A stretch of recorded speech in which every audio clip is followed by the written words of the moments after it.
अवैध धर्मांतरण के आरोपी छांगुर पर एक्शन हुआ है। ईडी ने छांगुर और 3 करीबियों के खिलाफ चार्जशीट तैयार कर ली है। बता दें कि छांगुर और 3 सहयोगियों के खिलाफ पहली चार्जशीट तैयार हो गई है। वहीं विदेशी खातों और करोड़ों रुपए की फंडिंग का खुलासा हुआ है। बता दें कि नीतू उर्फ नसरीन और पति नवीन रोहरा की संपत्ति का विवरण हुआ है और दुबई में छांगुर के नेटवर्क का विस्तार भी देखा गया है। वहीं छांगुर को 5 जुलाई को बलरामपुर से गिरफ्तार किया गया था, जिसके बाद यह पहली चार्जशीट जो है वो ईडी ने तैयार कर ली है। बता दें कि अवैध धर्मांतरण के आरोपी छांगुर पर अब एक्शन हुआ है और देखिए ईडी ने छांगुर और 3 करीबियों के खिलाफ चार्जशीट तैयार की है। छांगुर और 3 सहयोगियों के खिलाफ पहली चार्जशीट तैयार हो गई है।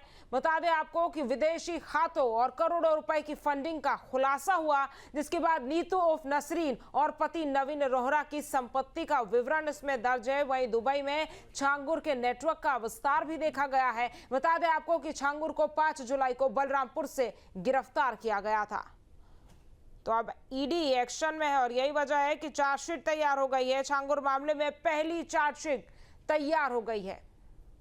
तो छांगुर को 5 जुलाई को बलरामपुर से गिरफ्तार किया गया था। उसके बाद से लगातार छांगुर पर तमाम जांच एजेंसियां जांच कर रही थी और अब ईडी ने चार्जशीट तैयार कर ली। अवैध धर्मांतरण से जुड़ा ये पूरा मामला, छांगुर और 3 सहयोगियों के खिलाफ पहली चार्जशीट तैयार हो गई है। बता दें कि विदेशी खातों और करोड़ों रुपए की फंडिंग का खुलासा हुआ और नीतू उर्फ नसरीन और पति नवीन रोहरा की संपत्ति का विवरण भी इस चार्जशीट में। वहीं दुबई में छांगुर के नेटवर्क का विस्तार है, ये भी जांच में निकल कर सामने आया है। वहीं छांगुर को बता दें आपको कि 5 जुलाई को बलरामपुर से गिरफ्तार किया गया था। जिस तरह से ये पूरा सिंडिकेट सामने आया था, छांगुर और उसके गुर्गे जिस तरह से धर्मांतरण करवाते थे, अवैध धर्मांतरण करवाते थे, उसके बाद लगातार जांच एजेंसियां जांच कर रही थी। छांगुर की मुश्किलें अब एक बार फिर बढ़ती हुई नजर आ रही है।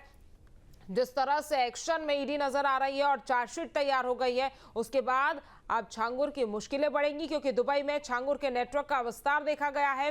छांगुर को 5 जुलाई को जब बलरामपुर से गिरफ्तार किया गया था, उसके बाद से लगातार सारे बैंक अकाउंट्स की जांच जो है वो ईडी कर रही थी और ईडी की कार्रवाई में कई चीजें निकलकर सामने आई। यही वजह है कि अब ईडी की चार्जशीट तैयार हो गई है। छांगुर समेत 3 लोगों के खिलाफ ईडी ने चार्जशीट तैयार किया और इस चार्जशीट में तमाम चीजों का जिक्र है कि किस तरह से विदेशी फंडिंग आती थी, कहां से पैसा आता था, करोड़ों रुपए कहां कैसे इस्तेमाल होते थे। तमाम चीजों पर ईडी लगातार 5 जुलाई के बाद से ही जांच कर रही थी और अब जांच पड़ताल के बाद ईडी ने ये चार्जशीट तैयार कर ली है। तो छांगुर के खिलाफ ईडी की ये पहली चार्जशीट तैयार हो गई है। अवैध धर्मांतरण से जुड़ा ये पूरा मामला, जिसके बाद ईडी ने छांगुर और 3 करीबियों के खिलाफ चार्जशीट तैयार कर ली है। बता दें कि विदेशी खातों और करोड़ों रुपए की फंडिंग का खुलासा हुआ था।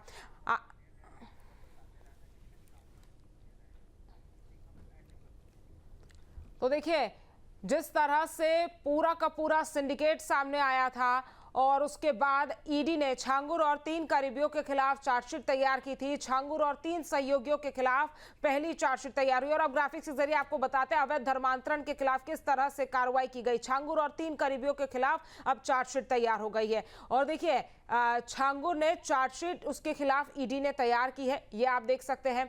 उसके बाद आपको हम बताते हैं कि कैसे विदेशी खातों करोड़ों रुपए की फंडिंग का खुलासा हुआ, तो ईडी ने चार्जशीट में इसकी जानकारी दी है।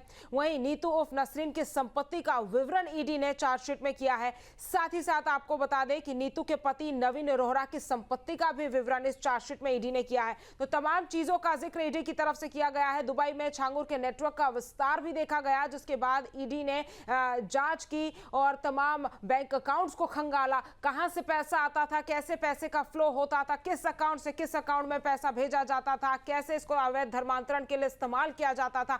तमाम चीजों का जिक्र जो है वो ईडी ने इस चार्जशीट में तैयार करने से पहले पूरी जांच की और उसके बाद तमाम जांच करने के बाद इस चार्जशीट को ईडी की तरफ से तैयार कर लिया गया है। तो पहली चार्जशीट जो है वो छांगुर के खिलाफ तैयार हो गई है। हमारे सहयोगी अविनाश हमारे साथ जुड़ गए हैं ज्यादा जानकारी के साथ।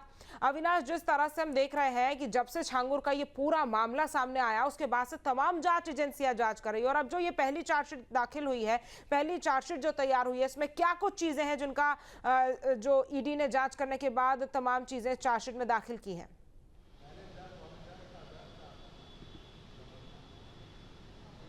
देखिए, अवैध धर्मांतरण के आरोपी छांगुर के खिलाफ ईडी मनी लॉन्ड्रिंग के मामले में जांच कर रहा है और देखा जाए तो इस मामले में पहली जो चार्जशीट है वो ईडी की तरफ से तैयार कर ली गई है, जिसमें छांगुर और उसके जो 3 सहयोगी हैं, नीतू उर्फ नसरीन, नीतू का पति नवीन रोहरा और जो तीसरा आरोपी है, तो इन चारों के खिलाफ चार्जशीट बनकर तैयार है और इसमें तमाम चीज़ों का जिक्र है, जिसमें इन चारों के विदेशी अकाउंट का जिक्र है। इसके अलावा जो इनका दुबई कनेक्शन है, जो गल्फ से इनका कनेक्शन है और जो गल्फ से पूरा ट्रांजैक्शन हुआ है, इसके अलावा नीतू और नवीन रोहरा का जो पूरा कनेक्शन मुंबई का था। चूँकि आपको याद होगा कि जब ईडी ने छापेमारी की थी तो मुंबई में भी 2 इनके ठिकानों पर छापेमारी की गई थी और वो जो दोनों कनेक्शन थे वो नीतू और नवीन रोहरा के थे।